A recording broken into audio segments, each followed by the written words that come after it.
1 Coríntios capítulo 12, do versículo 12 para frente. É de extrema importância nós entendermos esse texto que vamos acabar de ler. Então fique bem concentrado nele e vamos pedir para que verdadeiramente o Espírito Santo de Deus esteja abrindo os nossos corações e não permita que nada venha desviar nossa mente para aquilo que Deus tem a nos dizer nessa noite. Versículo 12 do capítulo 12 de 1 Coríntios, diz assim: Ora, assim como o corpo é uma unidade, embora tenha muitos membros, e todos os membros, mesmo sendo muitos, formam um só corpo, assim também com respeito a Cristo. Pois em um só corpo todos nós fomos batizados em um único Espírito, quer judeus, quer gregos, quer escravos, quer livres, e a todos nós foi dado de beber de um único Espírito. O corpo não é feito de um só membro, mas de muitos. Se o pé disser, porque não sou mão, não pertenço ao corpo, nem por isso deixa de fazer parte do corpo. E se o ouvido disser, porque não sou olho, não pertenço ao corpo, nem por isso deixa de fazer parte do corpo. Se todo o corpo fosse olho, onde estaria a audição? E se todo o corpo fosse ouvido, onde estaria o olfato?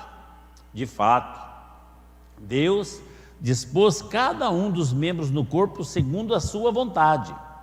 Se todos fossem um só membro, onde estaria o corpo? Assim, há muitos membros, mas um só corpo. Se o olho não pode dizer à mão, não preciso de você, e nem a cabeça pode dizer aos pés, não preciso de vocês. Ao contrário, os membros do corpo que parecem mais fracos são indispensáveis. E os membros que pensamos ser menos honrosos, tratamos com especial honra. E os membros que em nós são indecorosos, são tratados com decoro especial. Enquanto os que em nós são decorosos não precisam ser tratados de maneira especial. Mas Deus estruturou o corpo dando maior honra aos membros que dela tinha falta, a fim de que não haja divisão no corpo, mas sim que todos os membros tenham igual cuidado uns pelos outros. Quando um membro sofre, todos os outros sofrem com ele. Quando um membro é honrado, todos os outros se alegram com ele. Ora, vocês são o corpo de Cristo, e cada um de vocês individualmente é um membro neste corpo. Assim, na igreja, Deus estabeleceu primeiramente apóstolos, em segundo lugar profetas, em terceiro lugar mestres, depois os que realizam milagres, os que têm dom de curar, os que têm dom de prestar ajuda, os que têm dons de administração e os que falam diversas línguas. Aí tá bom, vamos orar. Obrigado, Jesus, pela tua palavra que acabamos de ler. Pedimos agora, Senhor, sabedoria dos altos céus, para que possamos compreender aquilo que o Senhor tem a nos dizer nessa noite. Nós queremos, Senhor, estar atentos e ligados a Ti, sintonizados contigo agora, Senhor. O Teu Espírito Santo tem a legalidade para falar aos nossos corações agora, eu peço. No nome de Jesus Cristo. Amém. Graças a Deus. O texto que nós acabamos de ler, ele descreve a igreja, o corpo de Cristo, que todos têm uma importância. Não existe um membro menos importante do que o outro. Aliás, o texto que nós acabamos de ler diz que aqueles que têm menos importância é o que Deus dá maior importância. Deus valoriza mais aquele que tem menos valor do que aquele que é supervalorizado. O nosso Deus, ele é especialista, maravilhoso. E hoje, irmãos, eu senti desejo no meu coração durante essa semana de trazer uma palavra, e o título da mensagem que eu vou trazer hoje é Como Cometer um Assassinato. A gente precisa tomar cuidado, porque às vezes a gente distorce um pouquinho. Ontem, depois da vigília, estávamos conversando com algumas pessoas, e uma pessoa que estava na vigília falou assim: eu acho que não sei como é que o pastor vai pregar, como é que comete um homicídio? Eu falei: não, um suicídio. Eu falei: não, não é suicídio e nem homicídio, é um assassinato. Então vamos entender primeiramente o que é um assassinato. O que é um assassino? O assassino é uma pessoa que extermina com algo, é um homicida, malvado, matador, que aniquila com algo ou alguém, provocando horror, sofrimento, dor, angústia e desespero. Essa é a característica de um assassino. Ele tenta destruir um ser vivo, trazendo dor e sofrimento e angústia. Uma pessoa que mata um ser humano é um homicídio. Um homem que mata uma mulher é um feminicídio. E até quando uma pessoa mata um animal, é um assassino. Por quê? Porque está provocando sofrimento, dor e angústia no bichinho. Hoje existe a lei dos animais aí que está defendendo mais. Antigamente, a pessoa não queria mais o animalzinho, simplesmente matava e enterrava, não tinha sentimento. Então todo ser vivo, quando você mata, ele sofre, ele sente dor, ele sente angústia e desespero. Agora, o que eu queria falar nessa noite? Nós descrevemos em 1 Coríntios a igreja. A igreja é um ser vivo. E muitas pessoas, às vezes, estão matando a igreja, matando. Para matar algo ou alguém, este algo ou alguém tem que estar vivo. E a igreja é um ser vivo. A Bíblia diz que a igreja é um ser vivo. A igreja é um ser vivo. Irmãos, nós temos sangue aqui, nós temos vida, nós temos o cabeça que é Cristo, né? Para estar vivo, tem que nascer. E a igreja, quando eu falo de igreja, eu estou falando de igreja local. Porque a igreja universal, não estou falando a universal do reino de Deus, estou falando a igreja universal, que é a igreja que vai ser arrebatada, essa ninguém mata, essa ninguém destrói, essa ninguém aniquila. Mas as igrejas locais, hoje em dia a gente vê muitas igrejas fechando as portas. Essa semana eu vi uma igreja que fechou aí, o pastor estava vendendo púlpito, gasofilácio, mesa de som, bebedouro, cadeiras, porque fechou. Como assim, gente? Como assim? É triste. Então, para ser vivo tem que nascer. A nossa igreja nasceu um dia, irmãos, e ela tem um registro de nascimento, 6 de julho de 1998. Foi o primeiro culto, a inauguração da igreja, o dia que eu fui ungido pastor. Ali estava nascendo a igreja Voz da Verdade de Mojimirim.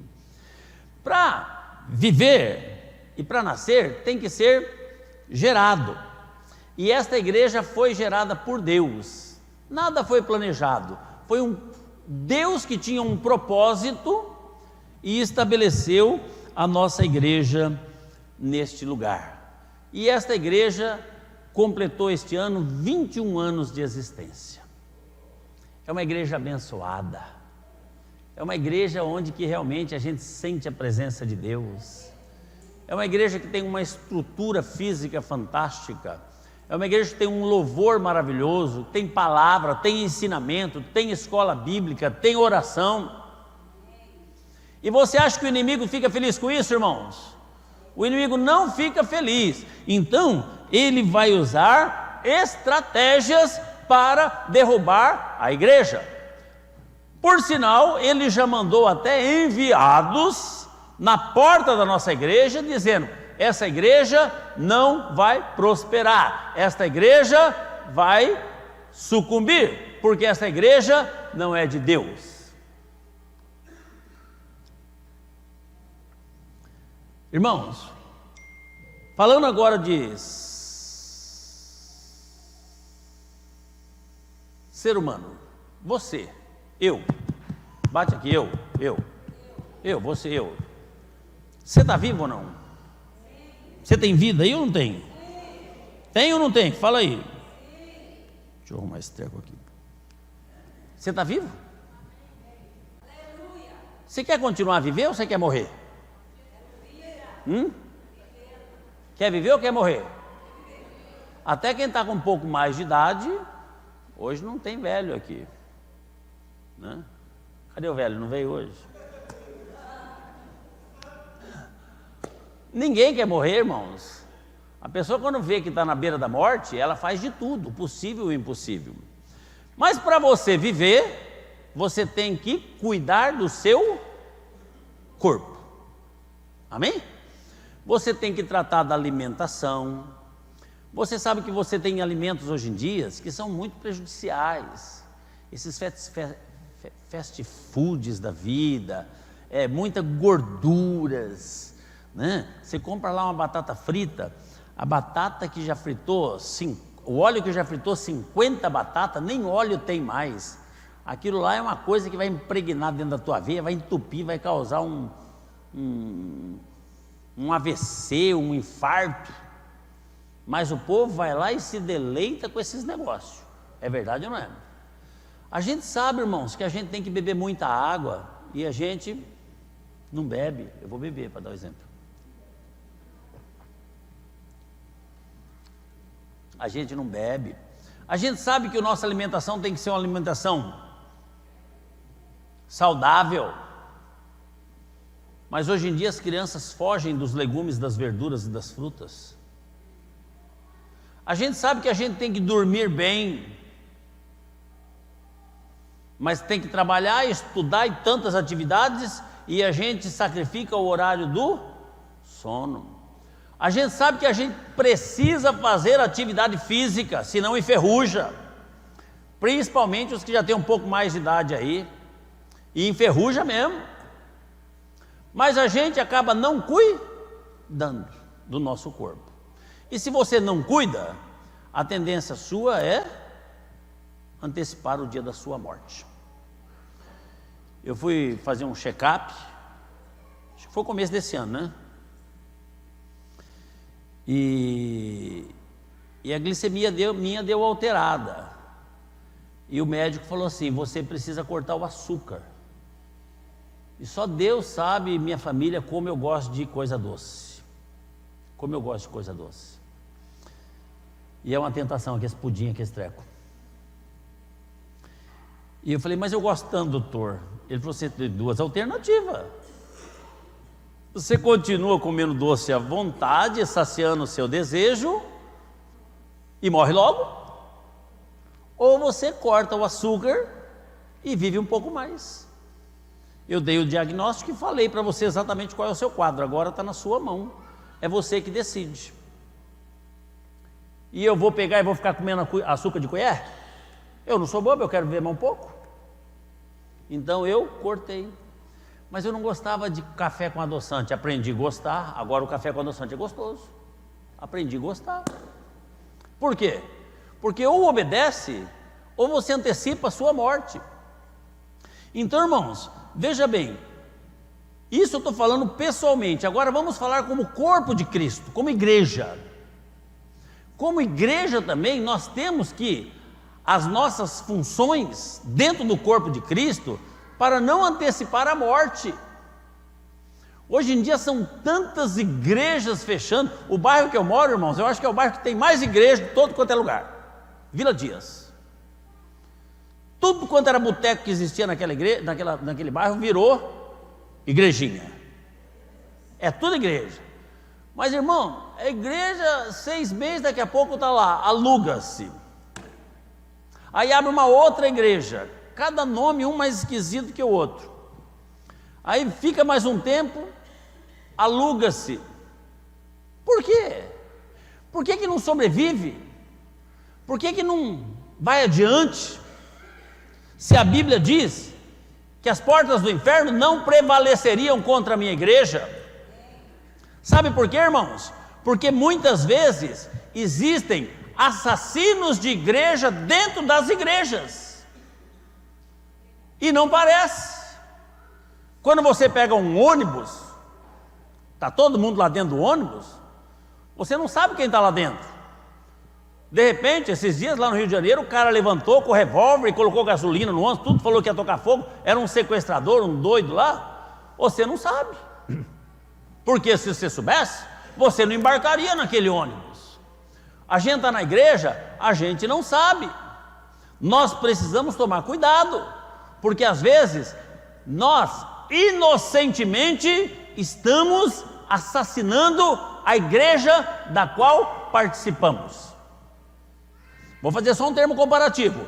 Imagina se eu não tivesse ido ao médico fazendo um check-up, e o médico não falaria que eu estava com a minha glicemia alterada e que eu precisaria cortar o açúcar e continuasse comendo açúcar. O que ia acontecer comigo daqui uns dias?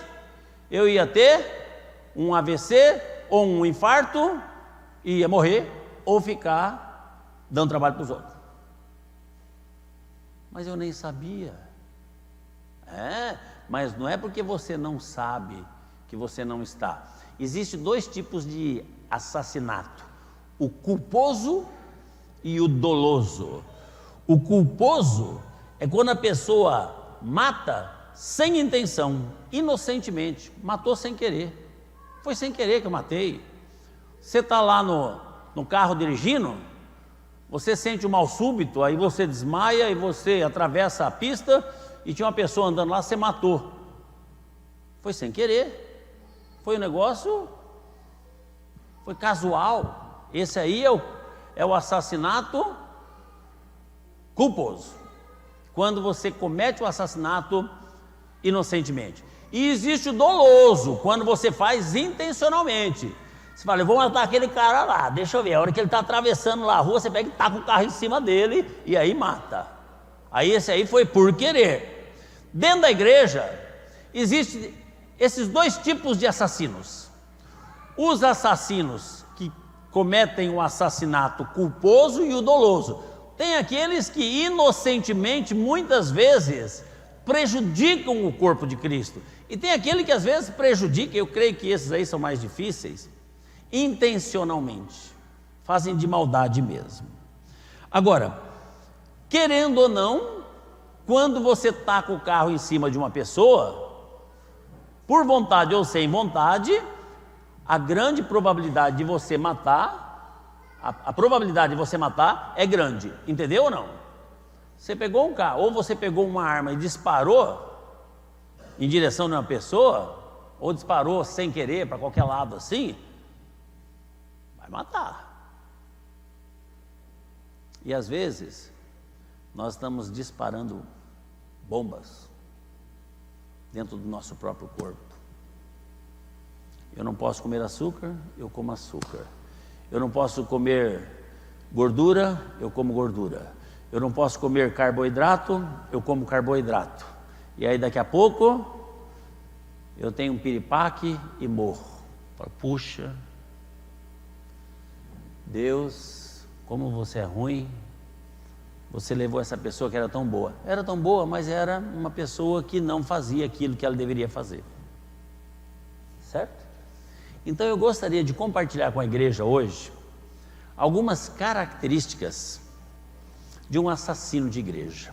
Uma pessoa que assassina a igreja. Por vontade ou inocentemente ou conscientemente, são atitudes que muitas vezes nós temos dentro da igreja, que nós estamos matando a igreja. E é muito triste. É muito triste. Eu fico muito triste quando eu vejo uma igreja que de repente estava tão bem, aí estão fechando as portas, porque já não tem mais, né? Uma vez o Everaldo falou que quando ele viajava lá para o lado de Porto Ferreira, ele visitou uma igreja que fechou, veio a fechar. Ele visitava lá no meio de semana, que ele ficava para lá, isso logo no começo da nossa igreja, né? A igreja tinha teclado de primeira categoria, guitarras maravilhosas, baterias fantásticas, sistema de som maravilhoso, um templo lindo, os bancos, e tinha o pastor, mas não tinha um membro na igreja. Não tinha ninguém. Não tinha. tinha toda a infraestrutura, mas não tinha o mais importante do corpo, que é o membro. É melhor você ter membro e não ter teclado, bateria, guitarra e banco, do que você ter banco, guitarra e bateria e não ter membro. Amém, irmãos? Então, você é a pessoa mais importante desta igreja. Você é o membro, você faz parte do corpo de Cristo. Então não importa se você é o mais honroso ou menos, não importa. Deus te ama do jeito que você é, da forma que você está, aí desse jeitinho mesmo. Então vamos lá, como é que a gente faz para matar uma igreja? Eu tenho certeza que muitas dessas igrejas que têm fechado, principalmente no meu bairro lá que eu vejo, as pessoas talvez tenham assassinado aquelas igrejinhas sem querer, porque a gente gosta da igreja, não é verdade, irmãos? A igreja é gostoso, a igreja é um lugar agradável, independente da igreja, né? Seja aqui ou em qualquer outra igreja, a igreja é um lugar que faz bem, é um lugar que transmite a palavra de Deus, é um lugar que te leva à adoração, é um lugar que ministra louvores, o louvor limpa a alma, a palavra ela edifica, ela salva, ela cura, ela liberta, a oração nos aproxima de Deus. Então, seja no Voz da Verdade, seja na Batista, seja na Assembleia de Deus, na Metodista, ou na Pentecostal, na Congregacional, irmãos, a igreja nos aproxima de Deus. A igreja é um lugar bacana, é o melhor lugar do mundo para você estar. Mas o diabo põe na tua cabeça que não, ele arruma compromissos mais importantes para você do que estar na igreja. E quando a gente age conforme essas 6 coisas que eu vou falar, são 6 tópicos hoje, a mensagem vai ser curta. Nós estamos matando a igreja, nós estamos causando sofrimento, nós estamos provocando horror, sofrimento, dor, angústia, desespero, nós estamos aniquilando a igreja quando a gente age dessas 6 maneiras que eu separei para compartilhar com vocês nessa noite. E a primeira delas, irmãos, é a frieza espiritual. A frieza, irmãos, ela aniquila qualquer tipo de relacionamento. Até num casamento, a pessoa quando é fria, quando ela é alheia, ela é insensível, não tem nenhum feeling, nenhum sentimento, o casamento acaba se desfazendo. Então é importante, irmãos, o aquecimento da frieza. E para você se aquecer, irmãos, existe um altar que tem fogo. O altar está aqui, e aqui tem fogo. É aqui que nós precisamos nos ajoelhar e orar, e clamar, e buscar o aquecimento. Porque a Bíblia diz que devido ao aumento da maldade, do pecado, o amor de muitas pessoas se esfriaria. E é isso que a gente tem visto hoje. Hoje em dia, às vezes, as pessoas frias na igreja. As pessoas vão para a igreja, muitas vezes, sem um pingo de sensibilidade. Não conseguem absorver aquilo que Deus levou até o teu coração de uma maneira tão gentil. É como você vai numa festa e a pessoa pega aquela bandeja com aquelas coisas maravilhosas e vem te oferecer assim, ó, e põe na tua frente, e você está tão distraído que você nem vê. Você está tão alheio, né?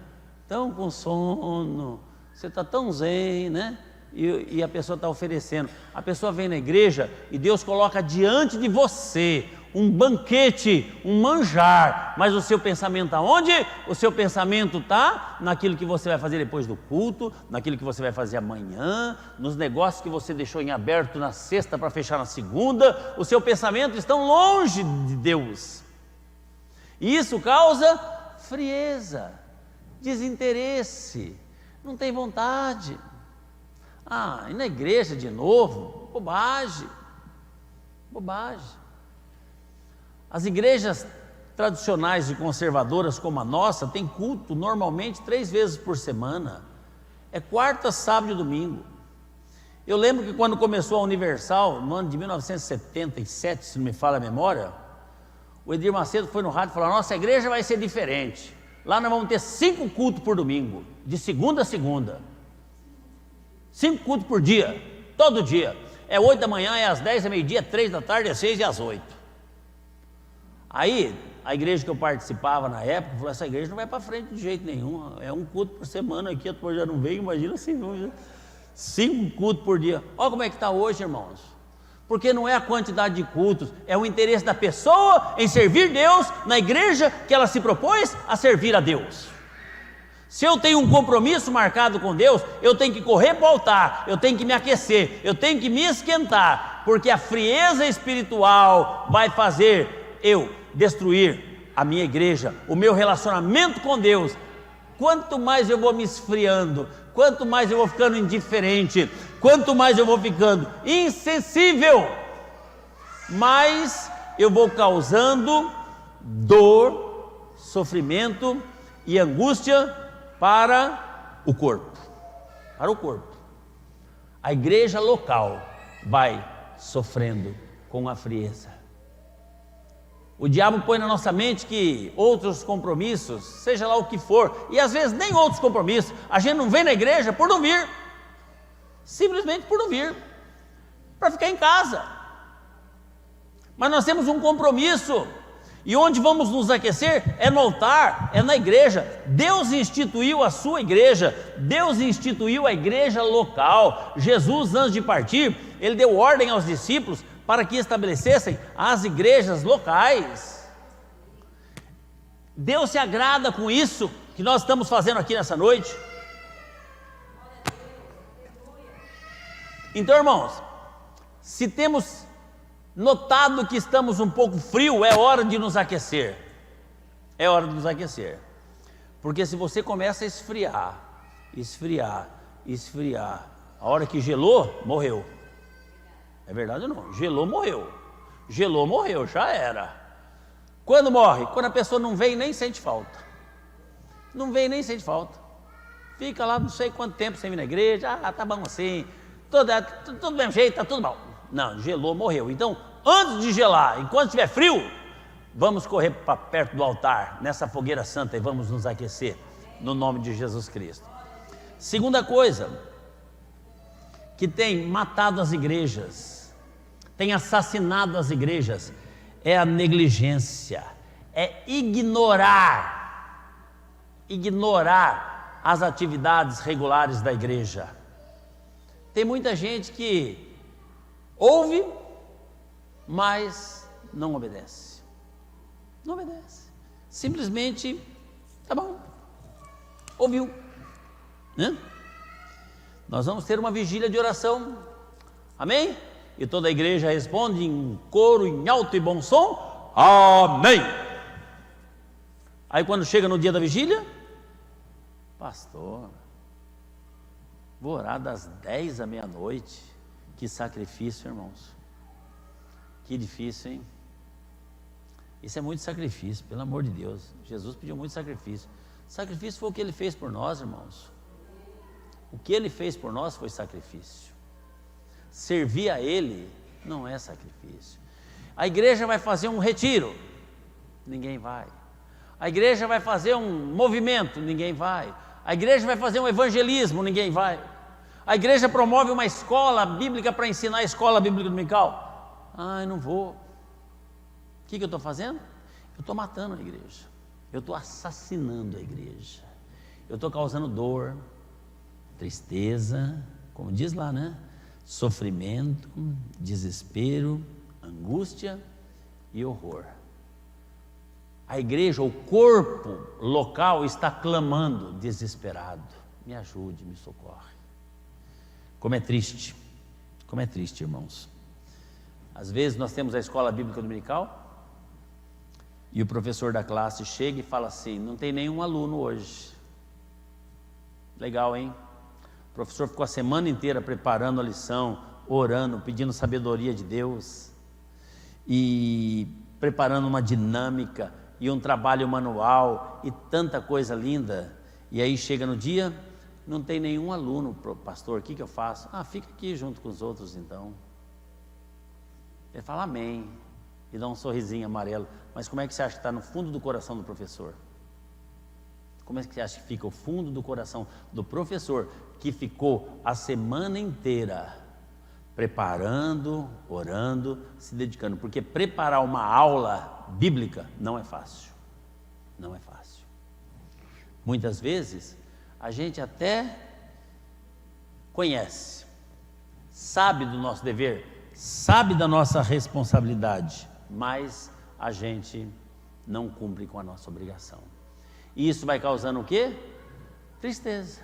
A própria pessoa traz para si tristeza, porque a Bíblia diz, lá em Tiago 1,25, que o homem que atenta e observa para a lei perfeita e persevera na prática desta lei, não esquecendo o que ouviu, mas praticando, esse será feliz. Mas aquele que ouve, entende, mas não pratica, vai ser infeliz. E é o que nós vemos hoje. Hoje o que nós vemos é um povo que se chama pelo nome de Deus e vive infelicidade. Basta você ligar os programas de rádio evangélicos que dão liberdade para as pessoas pedirem oração. É só tristeza, irmãos. É só pessoa clamando. É só angústia. Por quê? Porque até conhece, mas não coloca em prática. E não é difícil para a gente entender isso. É fácil. Você que é pai e que é mãe, quando você se alegra mais com o seu filho e sente prazer em presenteá-lo, agradá-lo e agraciá-lo? Quando ele é obediente. Mas quando ele é rebelde e obstinado e desobediente?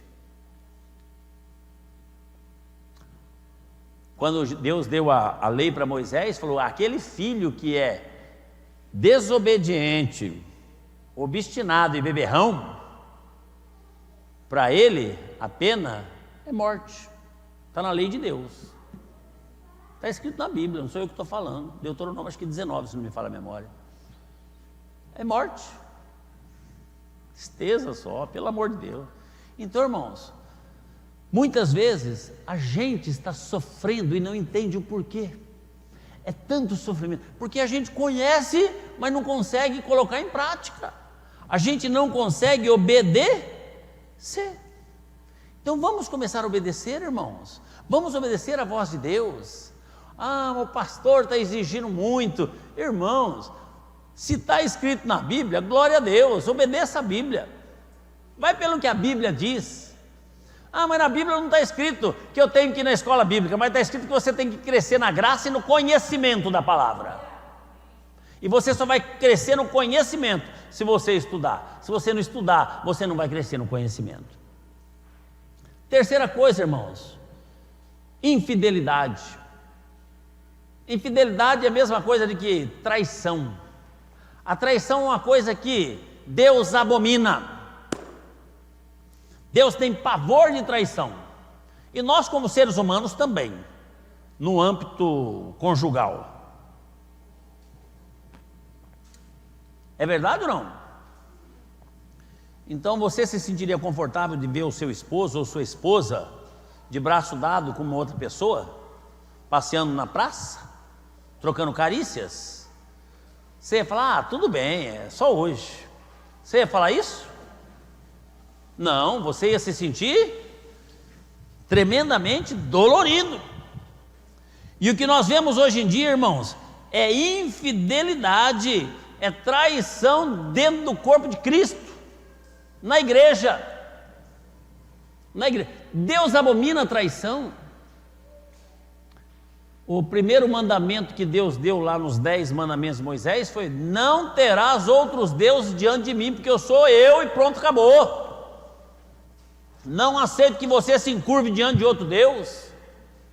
Não aceito que você tenha imagens e esculturas para se prostrar diante delas, porque só diante de mim é que você pode se prostrar e adorar, porque eu sou o único digno de receber toda a adoração. Deus está dizendo.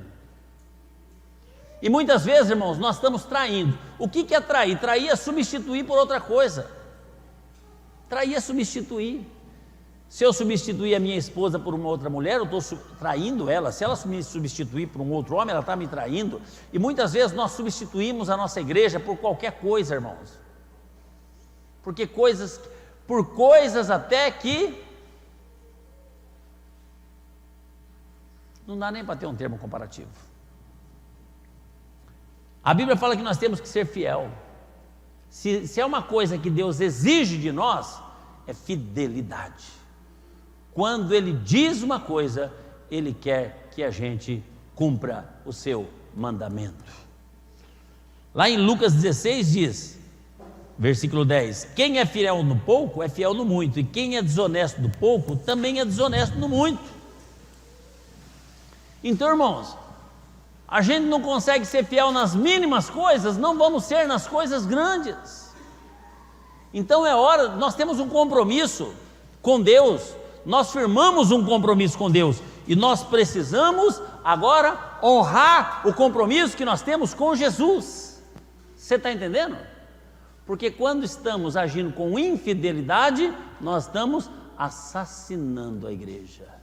No seu relacionamento conjugal, quando você está agindo com infidelidade, você está assassinando o seu casamento. Entendeu como é que é o negócio? Não? Está assassinando, está matando, causando dor, horror, tristeza, sofrimento, angústia e pesar. Quarta coisa, quarta bala, incredulidade. Incredulidade. No meio dos discípulos, eles andavam com o próprio Jesus e tinha aqueles que não acreditavam, né? Não acreditavam. Tomé era incrédulo, não acreditava. Tem muitas pessoas que não acreditam, estão na igreja, mas acabam não acreditando. Duvidam da doutrina, não acreditam nas coisas que são faladas. Tem dúvida. E eu vou dizer uma coisa, irmãos, a dúvida não é de Deus. A dúvida te leva para baixo. A dúvida impede você de agir, de prosseguir. A dúvida, a Bíblia diz que afasta você de Deus, porque o nosso Deus é certeza, o nosso Deus é certo. Lá em Hebreus 3,12 diz assim: vede, irmãos, que nunca se ache em qualquer um de vós um perverso coração de incredulidade que te aparta do Deus vivo. Um coração cheio de incredulidade distancia-nos de Deus. E quando vamos nos distanciando de Deus, nós estamos lesando a igreja. E a igreja está sofrendo. E a igreja está morrendo. Por quê?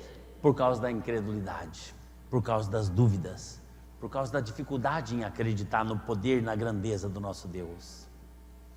Quinta coisa, falsidade.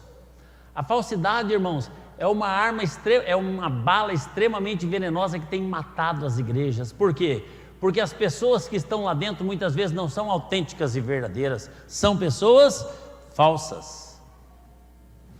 E falsidade é sinônimo de mentira, e mentira é algo que vem do inferno. Autenticidade é sinônimo de verdade, e verdade é relacionado com Jesus, que diz que eu sou o caminho, eu sou a verdade. Então nós precisamos ser verdadeiros. Hoje em dia muitas pessoas vivem uma falsidade tremenda, fingem ser algo que não são, fingem ser cristãos e não são, fingem ser fervorosos e na verdade não são, fingem ser fiéis e não são. Então, irmãos, nós temos que ser verdadeiros. E hoje em dia nós vivemos na época ou na era da pirataria. Tudo é falso. Você vai comprar uma camisa, é falsa. Você vai comprar um tênis, é falso. Você vai comprar um CD, é falso. Tudo que você vai comprar hoje, você precisa perguntar, mas é falso ou é original? É réplica. Você vai comprar um celular, achou barato na internet, né? Aí a turma fala, não, mas esse é falso. Esse é mais barato porque é falso. Então os falsos hoje estão agradando mais do que os originais, mas nós temos que ser cristãos originais, irmãos, porque os originais que vão subir, os falsos vão ficar, e os falsos muitas vezes agradam mais. Eu começo a agir com falsidade, com mentira, com hipocrisia, eu acabo sendo mais agradável para o meu irmão que está ao lado. Se eu falo a verdade, ele se queima, ele acha ruim, ele vai embora. Muitas vezes eu sou criticado por falar a verdade, mas irmão, desculpa, eu vou continuar falando a verdade. Às vezes as pessoas se queimam por eu falar a verdade, mas eu vou falar a verdade onde quer que esteja. Eu tenho um compromisso com a verdade. E a falsidade tem quebrado igrejas. Essa igreja que eu vi anunciado que estava vendendo tudo, eu cheguei a pregar lá. Fui lá pregar um dia, que fechou, lá na Vila Dias. E a igreja estava lotada, e era um grupo de irmãos aparentemente fervorosos, bonitos, irmãos, mas eram falsos, porque se fossem verdadeiros, a igreja estava lá até hoje. Se fosse aqueles cristãos que eu vi pela aparência, que estavam lá naquela igreja, que não tinha uma cadeira para sentar, e o povo glorificando, e o culto foi uma bênção, a igreja estava lá. Por que a igreja fechou? Porque não eram crentes verdadeiros, irmãos, não eram crentes fiéis, não eram crentes fervorosos, eram crentes frios, negligentes, infiéis, incrédulos e falsos. Por isso que a igreja sucumbiu. Então, irmãos, nós temos que tomar cuidado com a nossa vida. Eu tenho que santificar a minha vida, e quando eu tiver com a minha vida de santidade, que nós estamos aprendendo na escola bíblica dominical, nós vamos ser uma luz a mais brilhando no meio deste povo. E para terminar, a sexta e a última bala do revólver que assassina a igreja é a irresponsabilidade. É assumir uma responsabilidade e não cumprir. Isso aí tem matado igrejas. As pessoas assumem uma responsabilidade e depois não cumprem com aquilo que assumiram. A Bíblia diz que os pais não vão pagar pelo pecado dos filhos e nem os filhos pelo pecado dos pais. Cada um de nós vamos pagar, nós vamos ter que prestar conta a Deus. E a gente muitas vezes assume responsabilidades.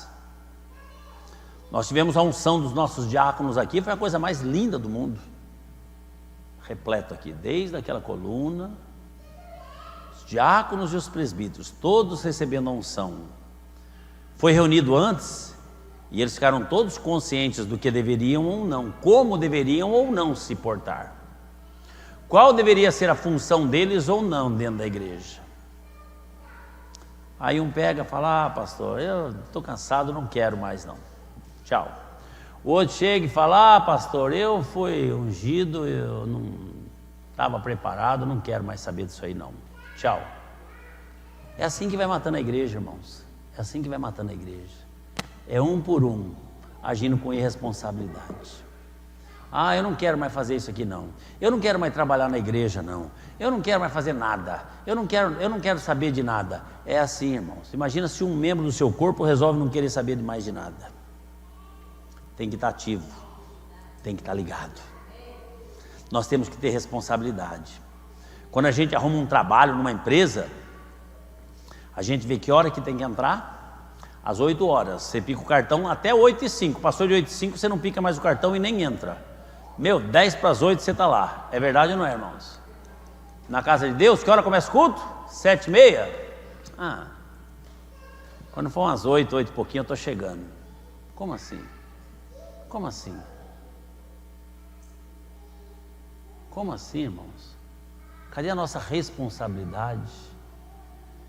É agindo dessa forma que a gente vai matando o corpo de Cristo. Eu vou contar uma historinha para vocês aqui, que eu já contei uma vez. Tinha um pastor que tinha uma igreja muito grande, era muito bonita. E a igreja era fervorosa, maravilhosa, tinha um templo bonito, suntuoso. E um belo dia, esse pastor, a igreja começou os membros começaram a demandar, a ter essas características: frieza espiritual, negligência, infidelidade, irresponsabilidade. E aí a igreja começou a minguar. Chegou um dia que o pastor foi pregar e não tinha nenhum membro na igreja. Todos os bancos estavam vazios. E ele ficou muito triste. Uma igreja que um dia foi lotada, agora bancos vazios. O pastor ficou muito triste. E ele falou assim: eu vou fechar a igreja. Mas antes de fechar a igreja, eu vou fazer o enterro da igreja, o sepultamento da igreja. Aí ele pegou e ligou para todos os membros da igreja dele, que hoje já estavam em outras igrejas, uns estavam desviados, cada um estava para um canto. Ele falou assim: olha, domingo que vem vai ser o último culto da igreja, e como você um dia fez parte, eu gostaria da sua presença, porque nós vamos fazer a última celebração, e aí nós vamos fechar a igreja e não vai ter mais culto neste lugar. Você vem? Não, vem sim, por favor, me dá a palavra. Vem. Aí o pastor insistiu e chegou no dia do último culto. A igreja lotada, gente para o lado de fora, tantos membros. A nossa igreja é uma que cabe 260 pessoas sentadas. Já batizamos mais de 1000 pessoas em nome de Jesus aqui nesses 21 anos de igreja. Se todos estivessem aqui hoje, teria gente lá fora, ou teria que estar fazendo 2 ou 3 cultos. Mas chegou naquele dia e tinha um caixão bem aqui no meio representando a igreja. O caixão estava aqui, representando a igreja. E o pastor trouxe uma palavra dizendo: a igreja fecha. Cada um depois volta para a sua atividade normal. Quem está no mundo volta para o mundo. Quem está em outra igreja volta para outra igreja. Só hoje. Mas nós vamos dar o último adeus a essa igreja que serviu de bênção nessa cidade por tanto tempo. E aí fez uma cerimônia fúnebre e nós vamos sepultar.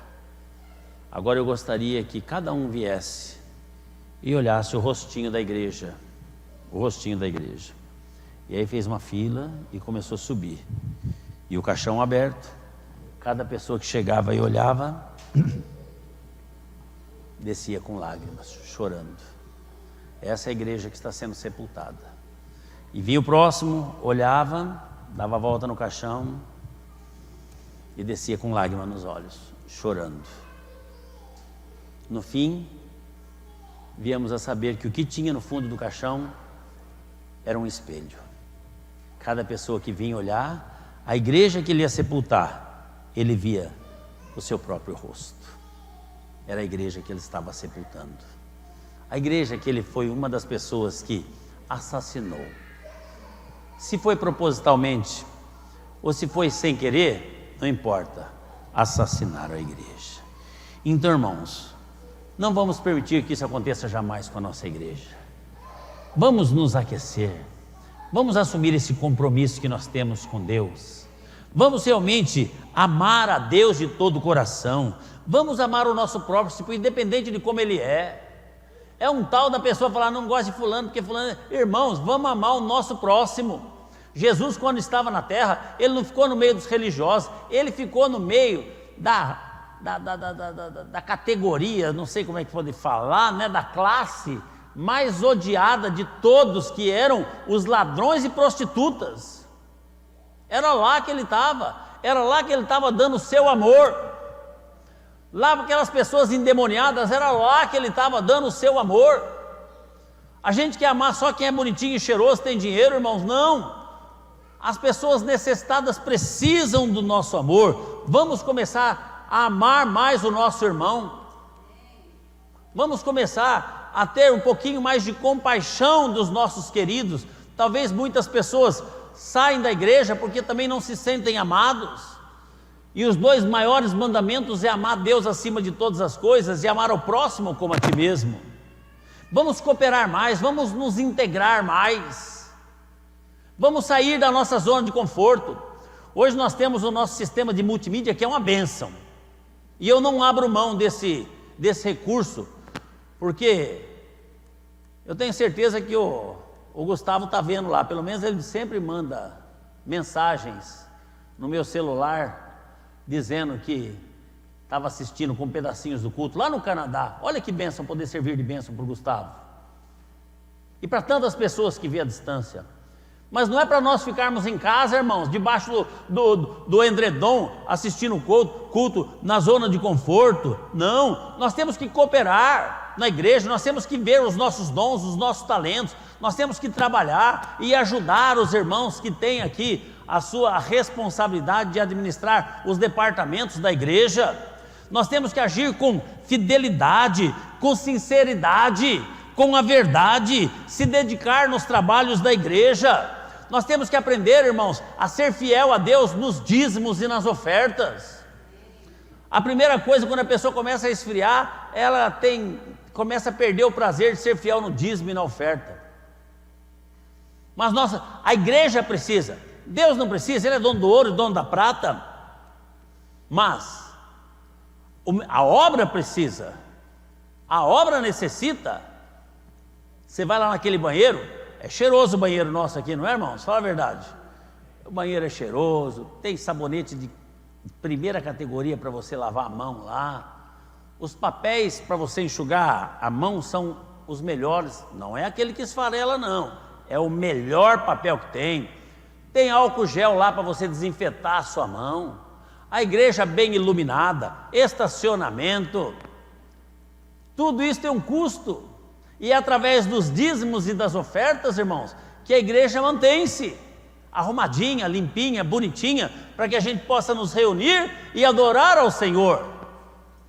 Agora você faz o propósito de ficar assistindo pela internet em casa, lá debaixo do seu edredom, ou lá na sua sala, no seu Smart TV. Não, não é isso que Deus quer. Isso aqui é para aquelas pessoas que não podem e não têm recurso, ou estão à distância, ou querem pegar essa palavra para evangelizar alguém, e depois pega e compartilha lá na sua rede social, ou encaminha no seu Facebook, no WhatsApp, para uma pessoa que precisa ouvir.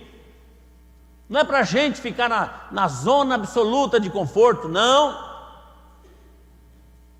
Quando nós começamos a agir desta maneira, irmão, nós estamos matando a igreja, nós estamos acabando com a igreja. É hora de nós começarmos a amar a Deus acima de tudo, amar fervorosamente. É mais ou menos quando você conheceu a sua esposa ou seu esposo. Vocês lembram como é que era o amor ou não? Era aquele grude, não via a hora de estar juntos. Nós temos que, como Jesus falou na carta lá no Apocalipse, numa das cartas lá, que nós temos que voltar ao primeiro amor, custe o que custar. Eu quero estar presente, não importa, eu tenho um compromisso com Deus, eu tenho um encontro com Deus. Saiba que quando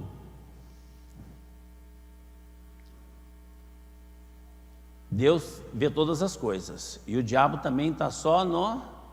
Deus, como é que é? Deus está ao redor, o diabo está ao derredor. Não é assim que funciona o negócio? Deus está ao redor, o diabo está ao derredor, e ele está acompanhando tudo. Quando o inimigo vê que essa vai ser a sua noite da libertação, da sua cura, da sua salvação, ou da sua bênção, ele vai fazer de tudo para você não vir na igreja. De tudo. Mas quando você vê que todos os ventos estão contrários, é aí que você tem que ser forte e falar: não, hoje eu vou, hoje eu vou, ninguém me segura. E quando a pessoa quer, a pessoa vai. Quando a pessoa quer, a pessoa vai. Eu lembro quando começamos a igreja, o morango caiu de cima do telhado, e nós íamos fazer um evangelismo lá no Teatro de Arena. E estávamos anunciando tal, né? E ele queria de todo jeito. E ele falou: nem que for de maca eu vou. Vou pedir permissão aqui para o hospital para ir, depois eu volto e continuo internado. Pô, o cara estava internado no hospital. E ele conseguiu uma autorização, ou ele saiu naqueles dias, não sei, mas ele foi de cadeira de roda, mas ele foi. Então, irmãos, quando a gente quer, a gente vai. Quando a gente quer, a gente dá um jeito. Quando a gente não quer, a gente dá uma desculpa. Só que precisamos tomar muito cuidado. Muito cuidado. Porque o diabo está louquinho para roubar a minha vida e a sua vida. O diabo está louquinho para fechar as igrejas. E ele tem fechado uma atrás de outra. Abre uma aqui, fecha outra ali, abre outra aqui, fecha outra ali, e a guerra é constante. E nós vamos prevalecer no nome de Jesus Cristo. Porque se Deus é por nós, quem será contra nós? E outra, acima de tudo, e já vou encerrar, nós temos uma mensagem poderosa. O nosso Deus, Ele não é obscuro, nós não sabemos a identidade dEle, nós conhecemos. O nosso Deus tem um nome, que tem todo o poder nos céus e na terra, o nome dEle é Jesus Cristo. Ele tem todo o poder nos céus e na terra, Ele está no controle de tudo. E embora o diabo tenta, Deus deu o livre-arbítrio, é você que decide, você ouve quem você quiser.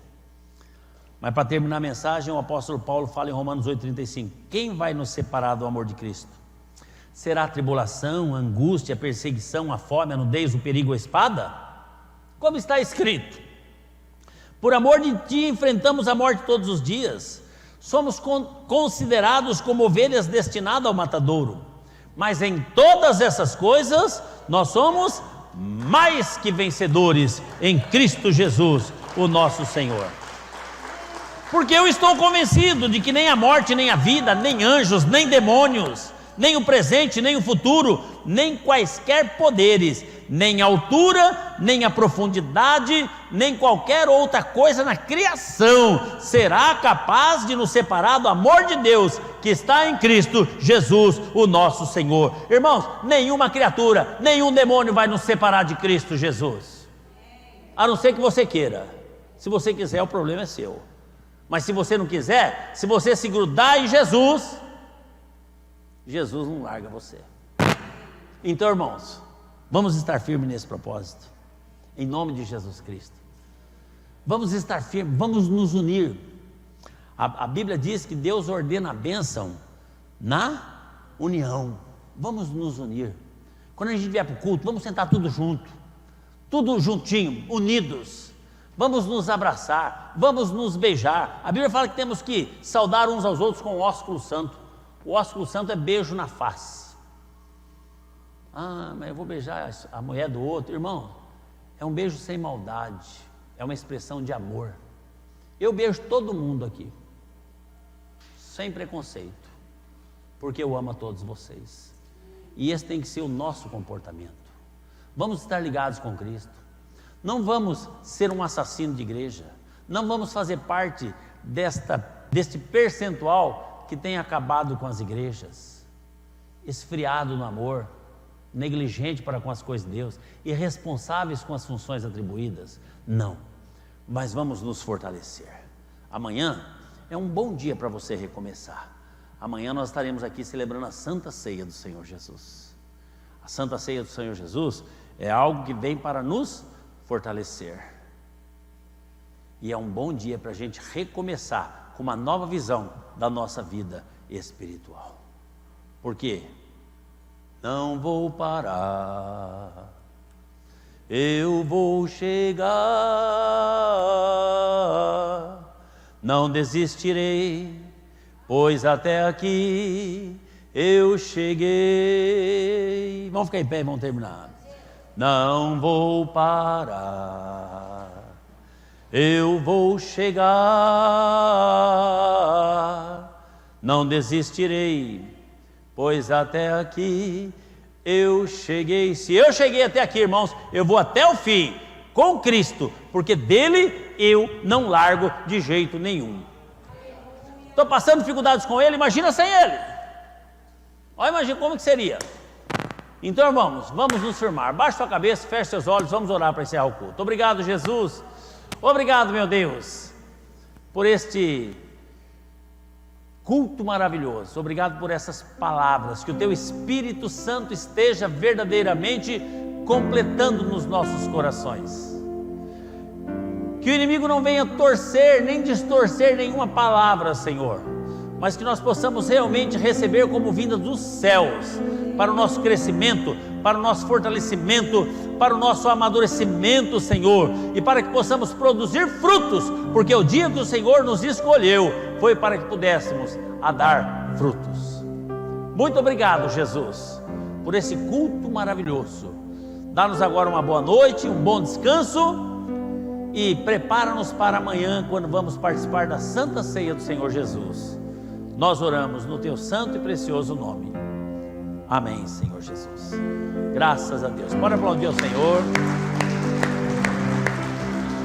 Está encerrado o culto. Abraça quem está ao seu lado. Dá um abraço e um beijo, em nome de Jesus Cristo. Isso. Abraça, beija o seu irmão no nome de Jesus.